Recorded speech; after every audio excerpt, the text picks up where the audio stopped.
Their car had landed upside down in the water along Gloucester Harbor, and the lives of 3 women hung in the balance. That's when an off-duty firefighter and a lobsterman joined forces with life-saving results. WBZ's Beth Germano picks up the story there. They came flying through here. There was a metal sign. That's when off-duty Gloucester Fire Lieutenant William Buddy Doucette wasted no time jumping into the water.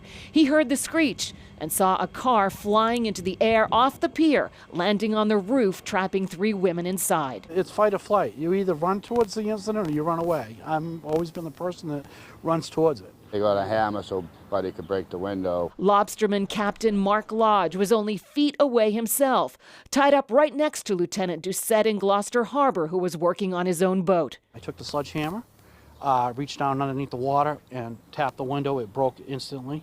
I was able to open up the door. The women were upside down, partially submerged, strapped in by their seatbelts.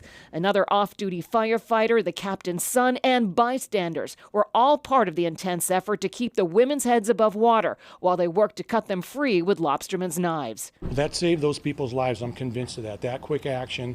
It doesn't take long to drown. It's unclear the circumstances of why the women broke through the barrier here, but by the time they hit the water, firefighters say they had already suffered injuries just from the crash. And it was probably here. The water level at low tide helped the rescuers like Lieutenant Doucette get their footing. The women finally freed and taken out on these stretchers to waiting ambulances. The first lady we got out of the vehicle, her head was cut, bleeding pretty good. The second lady out, she was pretty pale in color, but she was breathing.